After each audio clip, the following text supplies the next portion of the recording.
सर्वांना पहिल्यांदा नमस्कार. बरेच जेडेस आता MTS पोस्टमन मेल गार्ड या परीक्षेसाठी तयारी करत असतील. तर या MTS पोस्टमन साठी सर्वात जास्त DOPचा असणारा फेवरेट टॉपिक म्हणजे फ्रँकिंग मशीन. तर आज आपण फ्रँकिंग मशीन या टॉपिक बद्दल सर्व डिटेल बघणार आहेत. जास्त काय बघायची गरज नाही. एक अर्धा तासाचा एक लेक्चर असेल आपल्याला इथलं. त्या अर्धा तास मन लावून बघितला त्याच्या बाहेरचा फ्रँकिंग मशीनचा एक सुद्धा क्वेश्चन येणार नाही. 1 मार्क किंवा 2 मार्क तुमचे तिथंच फिक्स होऊन जातील. तर आपण पहिल्यांदा हेडलाईन टाकून घेऊया फ्रँकिंग मशीन. बरेच जणांनी ऐकलं असेल की बाबा फ्रँकिंग मशीन हा BOPचा सर्वात फेवरेट टॉपिक आहे. अशी एक सुद्धा सर्कल किंवा एक सुद्धा परीक्षा नसते की ज्याच्यामध्ये फ्रँकिंग मशीनवर क्वेश्चन आलेला नाही. प्रत्येक एक्झाम मध्ये फ्रँकिंग मशीनवर क्वेश्चन आहेच म्हणजे आहेच. आता फ्रँकिंग मशीन म्हणजे काय मित्रांनो बघा, फ्रँकिंग मशीन म्हणजे आपण जर पाहिलं असेल तर आपण ज्यावेळेस लेटर बुकिंगला जातो किंवा आपण काही एखादं स्पीड पोस्ट रजिस्टर बुकिंगला जातो त्यावेळेस आपल्याला तिथे पैसे द्यावे लागतात किंवा आपल्याला पोस्ट स्टॅम्प हे करावे लागतात. त्याच प्रकारे जिथं मोठ्या प्रमाणामध्ये पत्र असतात आणि तिथं बुकिंग करण्यासाठी किंवा हे करण्यासाठी वेळ नसतो, त्या ठिकाणी ना ते मशीन मध्ये पत्रे घातली जातात आणि स्टॅम्पिंग केली जातात. फ्रँकिंग मशीन म्हणजे काय असते? Stamping machine. स्टॅम्पिंग मशीन म्हणजे काय? फ्रँकिंग मशीन म्हणजे काय? छाप मारण्याचं मशीन आहे मित्रांनो. छाप मारण्याचं मशीन आहे. आता आपण जर पाहिलं तर पोस्टामध्ये जर गेलं तर आपल्याला बरेच तिथं असं बघा, पोस्ट स्टॅम्प असतात, रेव्हेन्यू तिकीट असतात, तसेच रजिस्टर बुकिंग असते. तर आपण ज्यावेळेस पत्र वगैरे काही बुक करतो तर त्याचं 3 प्रकारे पोस्टामध्ये पेमेंट केलं जातं. तर कुठल्या कुठल्या 3 प्रकारे पेमेंट केलं जातं? तर एक नंबर आहे बघा फ्रँकिंग मशीन. फ्रँकिंग मशीन द्वारे तुम्ही पेमेंट करू शकता. म्हणजे दुसरं असतंय पोस्ट स्टॅम्प.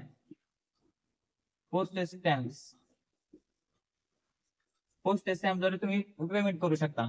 त्यानंतर तिसरं असतंय काउंटर बुकिंग. काउंटर बुकिंग म्हणजे काय? पत्र घेऊन जायचं आणि डायरेक्टली पैसे द्यायचे आणि लेटर बुक करून टाकायचं, त्याला काउंटर बुकिंग म्हणतात. आणि एक चौथं एक असतंय बघा, बऱ्याच टाइमला परीक्षेमध्ये ना असं विचारलं जातं की रेव्हेन्यू तिकीट हे पोस्टाचं पेमेंट करण्यासाठी वापरले जातात का? तर हे उत्तर चुकीचं आहे मित्रांनो. म्हणजे काय? रेव्हेन्यू तिकीट हे अजिबात म्हणजे पत्राचं किंवा कशाचं पेमेंट करण्यासाठी वापरले जात नाही. कारण रेव्हेन्यू तिकीट हे राजस्व तिकीट असतात.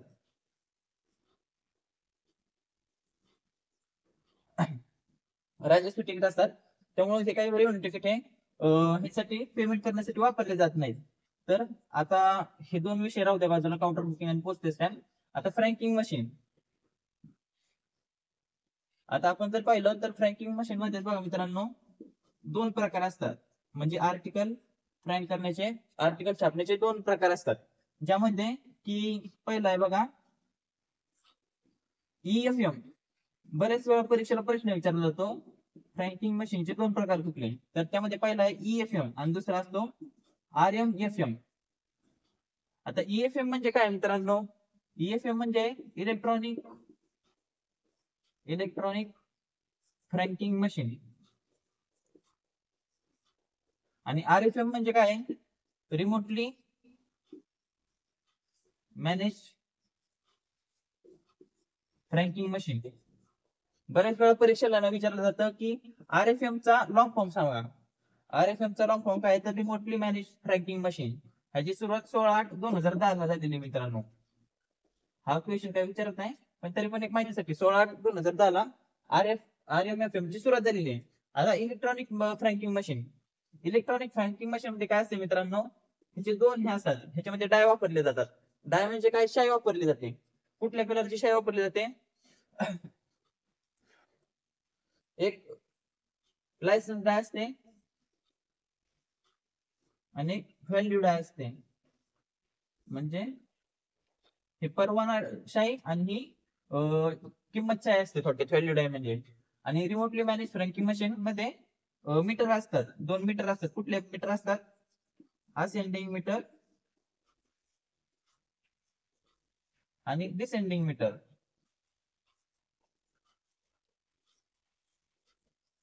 तर इलेक्ट्रॉनिक फ्रँकिंग मशीन मध्ये लायसन्स आहे आणि व्हॅल्यू काय असते, आणि RMFM मध्ये असेंडिंग मीटर आणि डिसेंडिंग मीटर असे दोन प्रकारचे मीटर असतात. तर बरेच वेळा जर आपण पाहिलं तर विचारलं जातं की यांना रेड कलरची शाई जी कशाच्या मध्ये वापरली जाते, तर रेड कलरची शाई ही इलेक्ट्रॉनिक फ्रँकिंग मशीन मध्ये वापरली जाते, आणि रिमोटली मॅनेज फ्रँकिंग मशीन मध्ये ब्ल्यू कलरची शाई वापरली जाते. ह्याच्यामध्ये रेड कलरची शाई वापरली जाते आणि रिमोटली मॅनेज फ्रँकिंग मशीन मध्ये ब्ल्यू कलरची शाई वापरली जाते. इलेक्ट्रॉनिक फ्रँकिंग मशीनचा उपयोग हा कुठं केला जातो? इलेक्ट्रॉनिक फ्रँकिंग मशीनचा उपयोग हा डिपार्टमेंटल साठी केला जातो. डिपार्टमेंटल साठी डिपार्टमेंटल आर्टिकल फ्रँक करण्यासाठी इलेक्ट्रॉनिक फ्रँकिंग मशीनचा उपयोग केला जातो.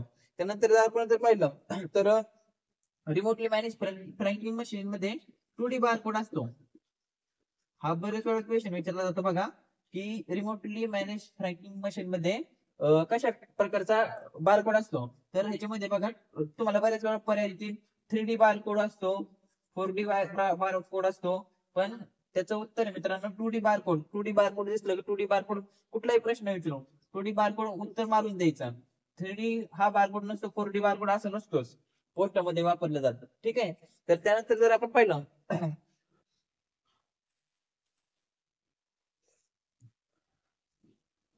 त्यानंतर जर आपण पाहिलं तर आता फ्रँकिंग मशीन आहे बरोबर. आता कोणी गेलं बाजारात गेलंय आणि बाबा मला फ्रँकिंग मशीन आणि मी करतो पत्राची छपाई, असं होत नसतंय मित्रांनो. कसं आहे माहितीये का, आता ह्याचं फ्रँकिंग मशीनचं सुद्धा लायसन्स मागावं लागतंय किंवा घ्यावं लागतंय. आता लायसन्सचे 3 प्रकार आहेत मित्रांनो. आता माझं अक्षर काय एवढं टकाटक नाही तुमच्यासारखं, आता ऍडजस्ट करून घ्या तुम्ही. तर ह्याचे 3 प्रकार असतात लायसन्सचे. एक इंडिव्हिज्युअल लायसन असते. इंडिव्हिज्युअल लायसन म्हणजे काय, वैयक्तिक पातळीवर असणारं लायसन. एक असतंय कमर्शियल लायसन, आणि एक असतंय डिपार्टमेंटल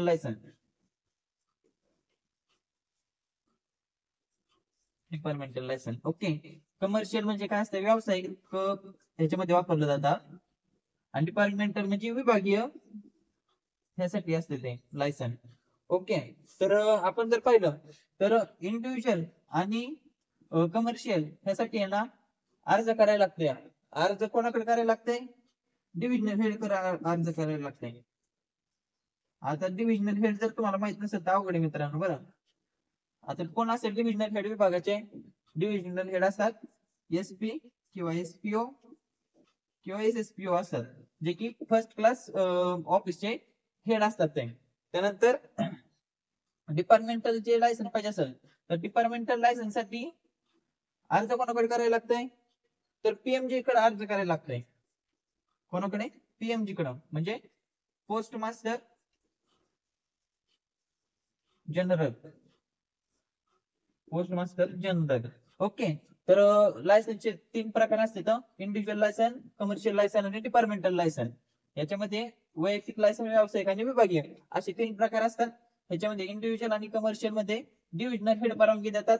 त्यानंतर म्हणजे ऑथॉरिटी दोघांची डीजींकडे बरं का, ऑथॉरिटी डीजींकडे दोघांची पण पण अर्ज कोणाकडे करायला लागतोय? डिव्हिजनल हेड करायला लागतो. आणि डिपार्टमेंटल लायसन पाहिजे असेल तर PMG कडे अर्ज करायला लागतो. ठीक आहे.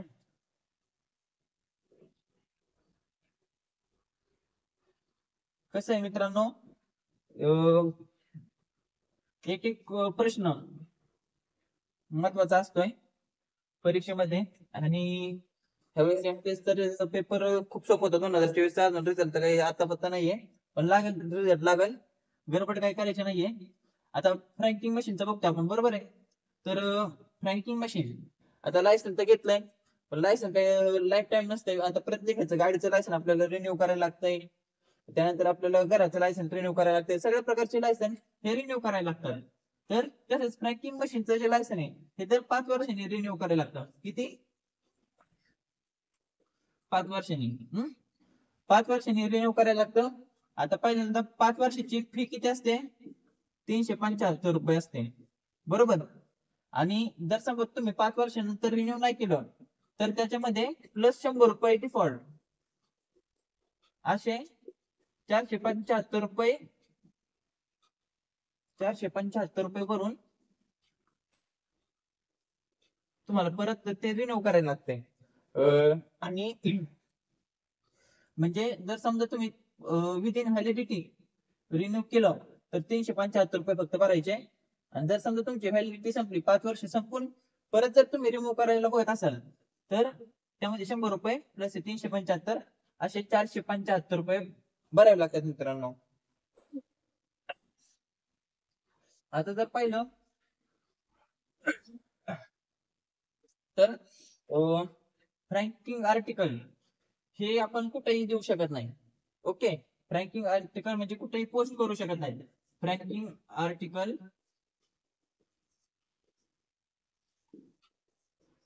हे फक्त विंडोवर म्हणजे आता बरेच असते परीक्षेमध्ये येतं बघा विंडो डिलिव्हरी बरोबर आहे. विंडो डिलिव्हरी म्हणजे काय असते, पोस्ट ऑफिस काउंटरला फ्रँकिंग केलेले आर्टिकल हे पोस्ट ऑफिसच्या काउंटरला जमा करायला लागतात. जर समजा एखादा नमुना असला विषय बाहेर पत्रपेटी दिसली आणि फ्रँकिंग आर्टिकल दिले त्या पत्र आपली बाहेर असते बघायची पत्रपेटी, अशी पत्रपेटी असते. इथं नाव वगैरे असतं, इथे वेळ वगैरे लिहिलेली असते नाही का, किती चालू आहे. आणि ते असं हे असते पत्रपेटी बघितली ना, हा पत्रपेटीमध्ये इथं ह्याच्यात टाकून देतात. पण जे फ्रँकिंग केलेले आर्टिकल असतात ते ह्या पत्रपेटीत टाकायचे नसतात मित्रांनो. जर समजा तुम्ही जर ह्या पत्रपेटीत टाकले किंवा कोणी असो ना काय एखादा नमुना असतंय 100 एखादा नमुना असते जरा हुशार असते स्वतःला नाही का, तर ते अनपेड समजले जातात. जर समजा फ्रँकिंग केलेले आर्टिकल हे जर तुम्ही पत्रपेटीत टाकले, कसे टाकले पत्रपेटी. आता काय म्हणतील पत्रपेटी म्हणजे काय, पत्रपेटी म्हणजे असते बघा लेटर बॉक्स असते. बघून राव इकडे लक्ष दे. पत्रपेटी म्हणजे काय असतंय, पत्रपेटी म्हणजे असते लेटर बॉक्स असते. लेटर बॉक्स मध्ये जर टाकले तर अनपेड समजले जातात. म्हणजे अनपेड म्हणजे काय, आता अनपेड जर समजत नसेल तर अवघड बंद तुझा. अनपेड म्हणजे ज्याचं पेमेंट केलेलं नाही असे आर्टिकल म्हणजे अनपेड आर्टिकल. अनपेड आर्टिकल आता परीक्षेला प्रश्न कसा विचारला जातो, फ्रँकिंग केलेले आर्टिकल हे जर लेटर बॉक्स मध्ये जर टाकले तर ते ट्रीटेड ॲज असा शब्द वापरला जातो, ट्रीटेड ॲज. आणि ट्रीटेड ॲज आणि हे ऑप्शन दिले जातात विविध, तर त्याचं उत्तर असतंय अनपेड. ठीक आहे, अनपेड समजले जातात. त्यानंतर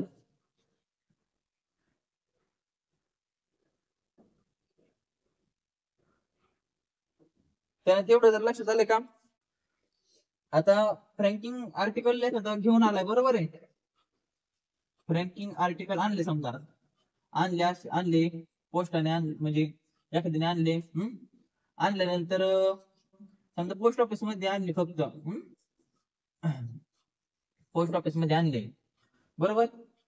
रिकामे हातच हलवत आलं ते आर्टिकल घेऊन आलाय, ते ऍक्सेप्ट केले जाणार का, नाही मित्रांनो. फ्रँकिंग केलेलं आर्टिकल घेऊन येताना सोबत घेऊन यायला लागते window delivery ticket. Okay, window delivery ticket. आणि दुसरं एक सोबत आणलं लागते एसओएम. एसओएम म्हणजे काय, statement of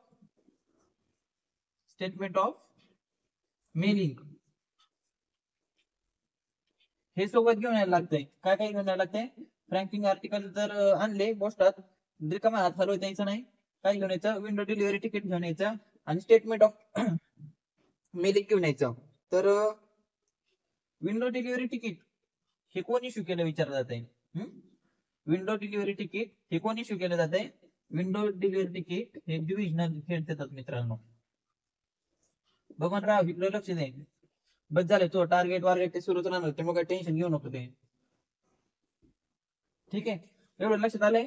divisional head window delivery ticket देतात, स्टेटमेंट ऑफ मेलिंग आणि विंडो डिलिव्हरी तिकीट फ्रँकिंग केलेले आर्टिकल पोस्ट करण्यासाठी पोस्टात घेऊन यायला लागतंय. ओके, त्यानंतर आता समजा फ्रँकिंग मशीनचे लायसन भेटलं, सगळं भेटलं बाबा, डीजीने तुम्हाला ऑथॉरिटी दिली डिव्हिजनल हेडनी अर्ज तुमचा ऍक्सेप्ट केला, सगळं झालं ओके.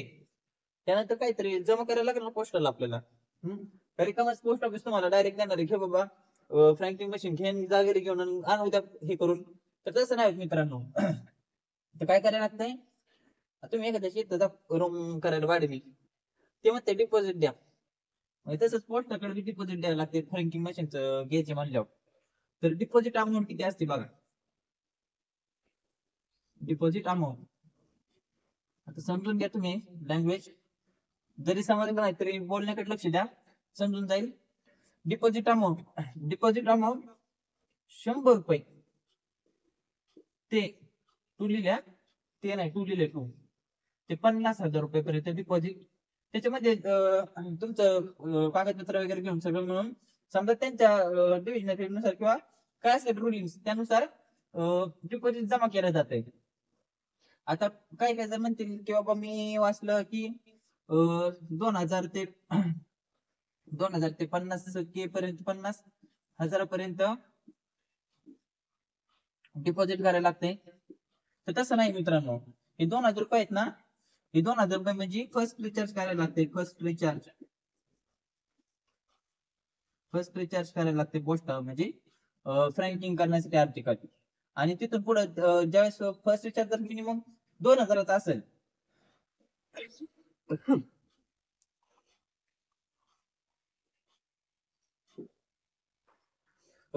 फर्स्ट रिचार्ज जर तेव्हा 2000 केला असेल, आणि जर समजा रिचार्ज संपला तुमचा, रँकिंग जसे जसे आर्टिकल होत राहते तस तसं ते रिचार्ज आणि तशी तशी ती अमाऊंट कमी होत जाते. त्यानंतर दुसरा रिचार्ज तुम्ही 1000 रुपयापासून करू शकता. कमीत कमी 1000 रुपयापासून कमीत कमी रिचार्ज करायला लागतोय तो. आणि जर समजा एखादा आर्टिकल आहे, आता तुम्ही बरेच वेळा बघता बघा, ILC असतात, ILC इनलँड लेटर कार्ड असतात. इनलँड लेटर कार्ड त्याच्यावर बघा तिथं वरती ना निळ्या मध्ये ना असं बघा, असं 2.50 असते. तुम्ही नीट नोटीस करा. आता कोण वाटतंय नाही वाटतंय ते मला माहित नाही. हे लेटर, इनलँड लेटर कार्ड 2.5 रुपयाचं असते. ते कसं असतंय, ते फ्रँकिंग केलेलं आर्टिकल असते मित्रांनो. फ्रँकिंग केलेलं आर्टिकल 2.5 रुपयाचं छाप असतो त्याच्यावर, ते फ्रँकिंग केलेलं आर्टिकल असतंय. ठीक आहे. त्यानंतर डिपॉझिट अमाऊंट आपण पाहिली, डिपॉझिट अमाऊंट 100 रुपये ते 50,000 रुपये पर्यंत करावी लागते. त्यानंतर पहिला रिचार्ज असतो तो कमीत कमी 2000 रुपयाचा मारायला लागतो. त्यानंतर तिथून पुढे कमीत कमी तुम्ही 1000 रुपयाचा रिचार्ज मारायला लागतो. त्यानंतर काय असते बघा, आता समजा मोठं आर्टिकल आहे समजा, किंवा तुम्हाला आहे ना एक 2-1 किलोचं आर्टिकल हे करायचं, ट्राय करायचं, बरोबर आहे. जर काय अमाऊंट असेल, तुमची अमाऊंट विचारली जाते, तुम्ही किती रुपयापर्यंत आर्टिकल फ्रँक करू शकता. बऱ्याच सरकारला तुम्ही जर पाहिलं क्वेश्चन पेपर मध्ये, मागचे जर पेपर उठून बघा वेळ भेटला कधी तर विचारलं जातं की तुम्ही किती रुपयापर्यंत आर्टिकल फ्रँक करू शकताय. तर आर्टिकल फ्रँकिंगची प्राइस किती मित्रांनो, अनलिमिटेड प्राइस पर्यंत आपण आर्टिकल फ्रँक करू शकतो मित्रांनो. त्यानंतर फ्रँकिंग मशीनची लेंथ किती असते हा प्रश्न विचारला जातो बरेच वेळा. फ्रँकिंग मशीनची लेंथ बबनराव 2 सेंटीमीटर नाही, मीटर असते. प्रश्न घुमावतात ते डायरेक्टली. कसं, फ्रँकिंग मशीनची लेंथ किती असते तुम्हाला पर्याय देतील 2 सेंटीमीटर. आपण गडबडच्या नादात आज दिसतंय बाबा 2 वाचलो होतो कुठेतरी, लगेच 2 लिहून टाकतो. पण नाही मित्रांनो, 2 सेंटीमीटर नाही, 2 मीटर. जर तुम्हाला 200 सेंटीमीटर असे जर ऑप्शन दिसला आणि 2 मीटर असा ऑप्शन दिसला, खाली असते बघा बोथ ए अँड बी बरोबर. बोथ ए अँड बी बरोबर आहे. 2 मीटर म्हणजे 200 सेंटीमीटर असते. ठीक आहे, ह्यामध्ये कन्फ्युज करू शकतात ते. त्यानंतर आर्टिकल अनलिमिटेड प्राइस पर्यंत आपण फ्रँक करू शकतो. 2 मीटर त्याची लेंथ असते, 200 सेंटीमीटर लेंथ असते. ठीक आहे. त्यानंतर जर पाहिलं तर आता बबनरावने आपल्या घरी मशीन आणलं किंवा डिपार्टमेंट आणले, कोणी असो, ठीक आहे, मशीन घेऊन आले. तर आता मशीन आणता जर समजा पडलं, किंवा मशीन आपण आर्टिकल फ्रँक करताना जर काही जर कुठं झाला, आपले काही एवढे लोक शाणे नाहीत महाराष्ट्रात तरी, तर त्याची जबाबदारी कोणाकडे असते? तर त्याची जबाबदारी असते मित्रांनो सप्लायर. सप्लायर आता तुम्ही म्हणतात सप्लायरच असतो का? नाही बाबा राव, तो बी असतो त्यात. And supplier and customer. Okay. किंवा जो थोडक्यात म्हणायचं झालं तर सप्लायर म्हणजे पुरवठादारक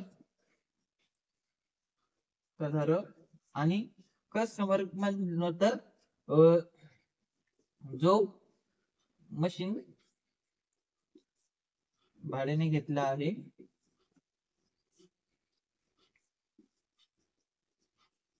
आहे तो. ठीक आहे. सप्लायर आणि कस्टमर किंवा ज्याने भाड्याने मशीन घेतलंय ते दोघं सप्लायर म्हणजे हे दोघं त्या मशीनला रिस्पॉन्सिबल असतात. तर त्यांनी काय कुठं नाही केलं समजा, फ्रँकिंग करताना काय झालं हे दोघांनी त्यांचं ते मिटून घ्यायचं काय ते. ठीक आहे. मशीनला हानी पोहोचवायची नाही, व्यवस्थित ज्यावेळेस सप्लाय करून त्यावेळेस सिलिंग वगैरे करून येतं आणि ते च्या समोर वगैरे फोडलं जातं. मशीन खालून त्या मशीनच्या खाली एक सील असतंय मित्रांनो. ठीक आहे. आता मशीनचे 2 रजिस्टर असतात फ्रँकिंग मशीनचे किती रजिस्टर सांगितले? 2 रजिस्टर. लक्षात ठेवा 2 रजिस्टर. आता 2 रजिस्टर काय लागतील बाबा? 2 रजिस्टर लागते बघा. एक परवाना धारकाकडे,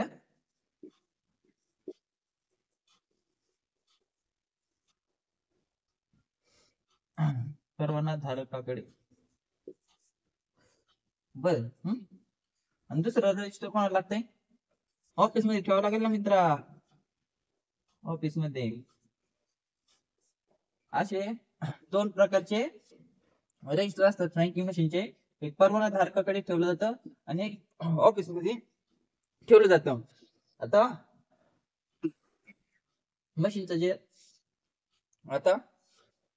मशीनचं जे रेकॉर्ड आहे, मशीनचं जे रेकॉर्ड आहे ते त्याचं मेंटेनन्स कालावधी असतंय. प्रत्येक ऑफिस मधल्या रेकॉर्डचा हा काही ना काही मेंटेनन्स कालावधी असतोय. मेंटेनन्स कालावधी. आता फ्रँकिंग मशीनच्या रेकॉर्डचा कालावधी काय ठेवायचे बाबा? पण असते ठेवायला लागते. उद्या काय कुठं झाला काय झालं तर मेंटेनन्स कालावधी असते 2 वर्ष. किती? 2 वर्ष असते. त्यानंतर दर आठवड्याला, प्रत्येक आठवड्याला राजपत्रित अधिकारी, एक मिनिट फ्रँकिंग मशीनचं आहे ना, प्रत्येक आठवड्याला आहे ना राजपत्रित अधिकारी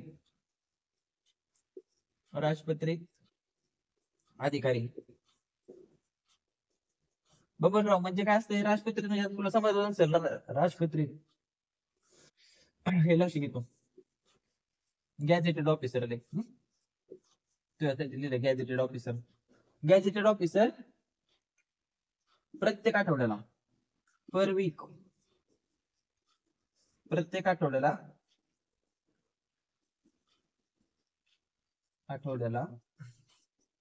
काय करतात? प्रत्येक आठवड्याला चेकिंग करतात, त्या मशीनची तपासणी करतात. ठीक आहे.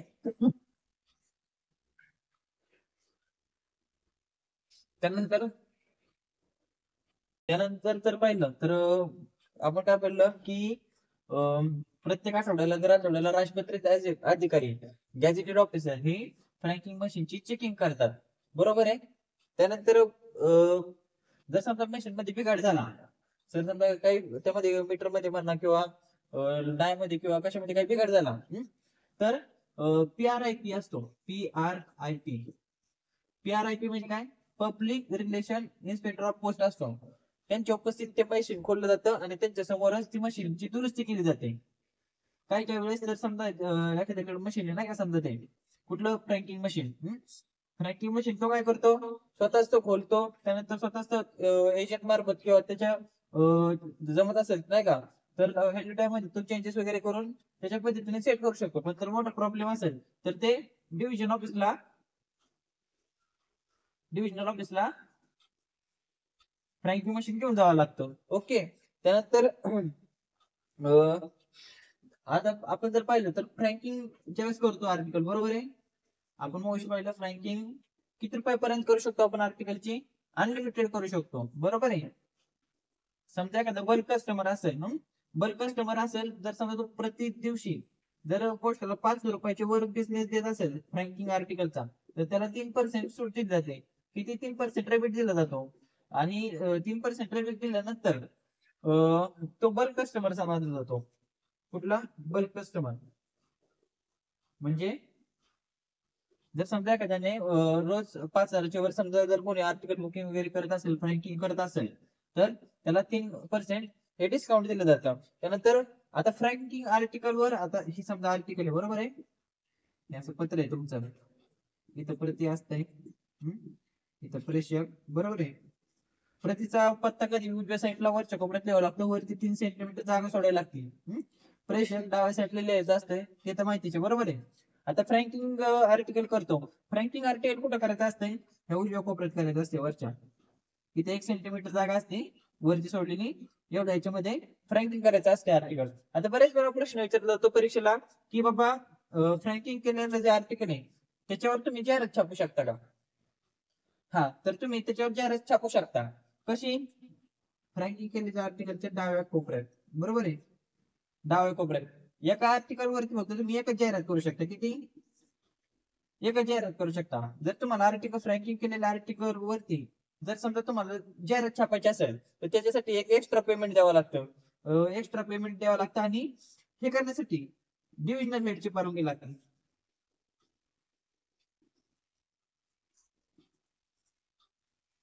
फ्रँकिंग केलेल्या आर्टिकल वरती जाहिरात छापण्यासाठी कोणाची परवानगी लागते? तर डिव्हिजनल हेडची परवानगी लागते. त्यानंतर एका जाहिरातीपेक्षा जास्त आपण जाहिरात छापू शकत नाही, फक्त एका जाहिरात छापू शकतो, हे तर माहिती आहे तुम्हाला. त्यानंतर जर समजा तुम्ही फ्रँकिंग केलं आर्टिकल, बरोबर आहे, त्यामध्ये 2 डाय असतात, एक असते व्हॅल्यू डाय आणि एक असते लायसन डाय, बरोबर, आपण मग अशी पाहिलंच आहे लायसन डाय. समजा ह्या पत्रावर व्हॅल्यू डायचे डबल टिबल जरी पडले छाप तरी जपते, पण लायसन्स द्यायचा एकच छाप पडलेला पाहिजे. आणि ह्याचा एक नियम असतो बघा, ज्या दिवशी आर्टिकल फ्रँक केले त्याच दिवशी ते काउंटरला, विंडो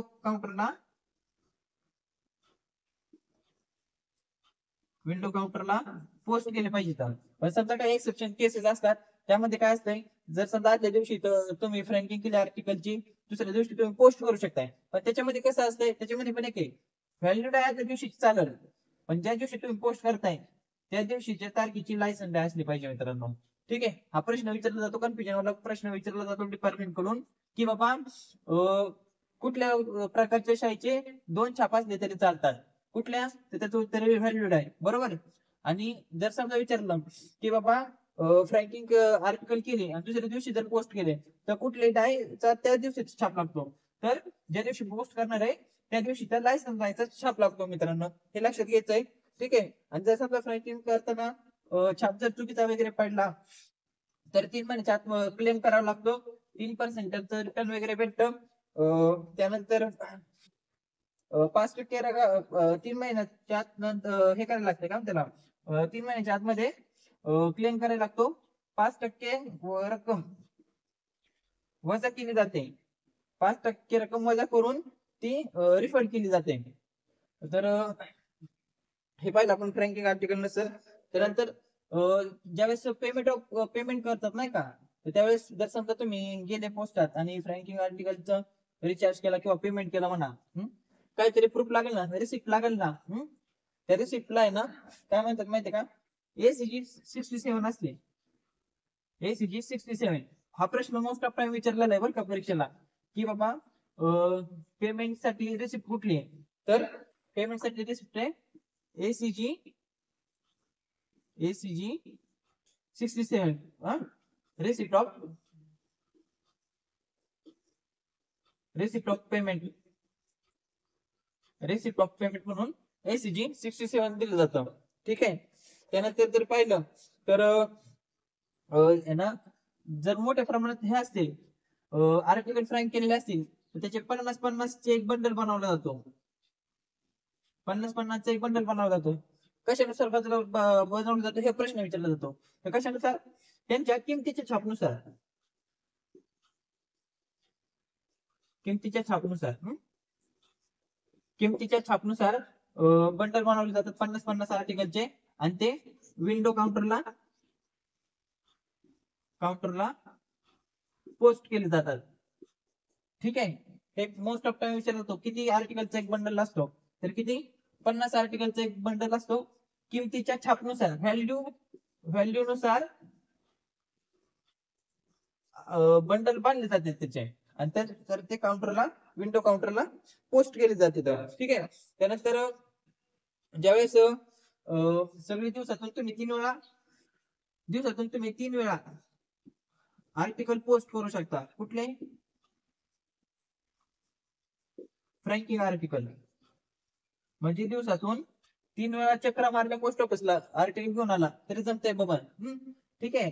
3 वेळा काउंटरला बुक केले जातात. ज्यावेळेस शेवटी 4-5 वाजता पोस्ट ऑफिस बंद होतं त्यावेळेस डेली डॉकेट असते.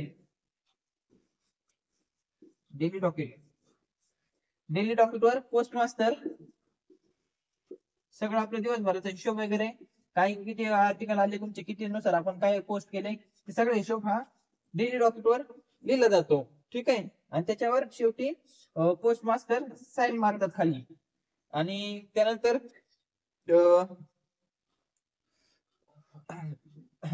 जर पाहिलं आपण त्यानंतर ज्यावेळेस तुम्ही रिपेअरिंग साठी पाठवता मशीन. ठीक आहे. मशीन आपण ज्यावेळेस रिपेअरिंग पाठवतो, जर समजा मशीन मध्ये कुठला झालेला आहे रिपेअरिंगला पाठवली तर रिपेअरिंगच्या वेळेस ना मित्रांनो लायसन डाय काढून ठेवली जाते बरं का. लायसन डाय काढून ठेवली जाते. कुठली लायसन काढून ठेवली जाते हा प्रश्न विचारलेला आहे बरेच वेळा. रिपेअरिंगच्या वेळेस लायसन डाय ही काढून ठेवली जाते. त्यानंतर मशीन रिसेटच्या वेळेस तुम्हाला ज्यावेळेस मशीन रिसेट साठी घेऊन जायचं आहे, मशीन रिसेटिंग. आता मशीन रिसेटिंगची आपण मग पाहिले मशीन रिसेटिंगची फी किती आहे? 100 रुपये कमीत कमी. त्यानंतर मशीन रिसेटला घेऊन जायचंय त्यावेळेस काय घेऊन जायला लागतंय? त्यावेळेस घेऊन जायला लागतंय मशीन घेऊन जायला लागतंय. अध्यक्ष महोदय मशीन तुमची रिसेट करायची म्हटलं मशीन तर घेऊन जायला लागणार नाही बरोबर. दुसरं घेऊन जायला लागतंय काय? FM रेकॉर्ड बुक असतंय. FM रेकॉर्ड बुक असतंय. ह्याचे किती प्रती असतात? 2 प्रती असतात. आपण वॉश पाहिले. एक परवाना धारकाकडे असते आणि एक ऑफिस मध्ये ठेवली जाते. आणि तिसरं जे असतंय काय असतंय? Window delivery ticket. Window delivery ticket असतंय. किती? मशीन रिसेटच्या वेळेस घेऊन जायला लागतंय. Window delivery ticket divisional head issue करतात. त्यानंतर मशीन रिसेटची फी 100 रुपये. त्यानंतर जर आपण पाहिलं मशीन ज्यावेळेस तुम्ही पहिल्यांदा पाहिलं आपण मशीनचा फर्स्ट रिचार्ज 2000 रुपयाचा केला जातो. त्यानंतर 1000 रुपये परत रिचार्ज कमीत कमी आवश्यक आहे.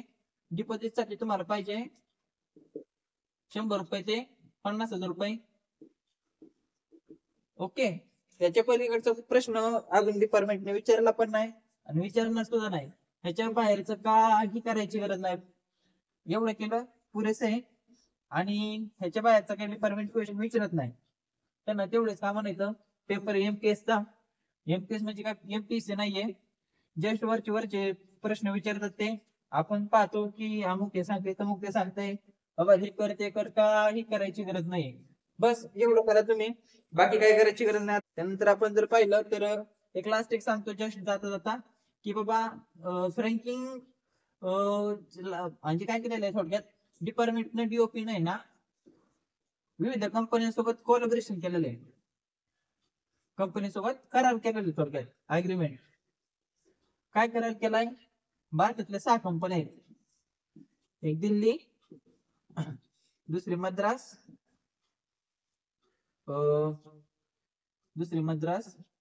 आणि अजून 4 कंपन्या आहेत ज्या की कोलकात्याला येतात. की ह्या टोटल अशा 6 कंपन्यांसोबत करार केलेला आहे. ह्याच्या कोलकात्यामध्ये 4 येतात आणि ह्या 4 2 6 की बाबा आम्हाला फ्रँकिंग मशीन देता तुम्ही आम्ही तुमचं भाडे तत्वावर म्हणजे हे वापरत आहोत, फ्रँकिंग मशीन वापरत आहोत. असं असतंय. त्यानंतर अजून सांगायचं जर काय राहिलं तर फ्रँकिंग जर समजा डिपार्टमेंटल किंवा गव्हर्नमेंट लोकांसाठी फ्रँकिंग केलं असेल तर त्याच्यावर ऑन सर्व्हिस हा शब्द लिहिलेला असतो. गव्हर्नमेंट लेटर असतील किंवा काय असेल तर त्याच्यावर ऑन सर्व्हिस हा शब्द लिहिलेला असतो. कुठला? On service. हा. आणि OIGS एक असतो, OIGS, on government service.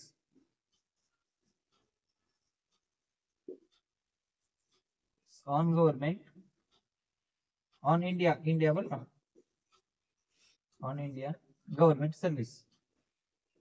Okay, ठीक आहे. म्हणजे ऑन इंडिया गव्हर्नमेंट सर्व्हिस हा शब्द लिहिलेला असतो, जो की गव्हर्नमेंट असणारे अधिकारी म्हणा किंवा कर्मचारी म्हणा त्यांना इश्यू केलेले लेटर असतील किंवा काय असेल नाही का, त्यांच्यासाठी ऑन गव्हर्नमेंट सर्व्हिस हा शब्द लिहिलेला असतो. बस. आणि त्याच्या बाहेरचं काही विचारत नाही. एवढं केलं तुम्ही बस झालं, याच्या बाहेरचा प्रश्न येणार नाही याची गॅरंटी मी देतो. बाकीचा आबाळ गबाळ अमुक तमुक हे ते वाचायची काही गरज नाही. ठीक आहे. तर मित्रांनो आपण पुढच्या व्हिडिओमध्ये भेटूया. आता आपण पुढच्या वेळेस टॉपिक दुसरा कोणता तरी एक मोस्ट आयएमपी टॉपिक आहे ते आता सध्याला घेऊया, नंतर मग जे असलेलं आहे ते घेऊन टाकूया. ठीक आहे.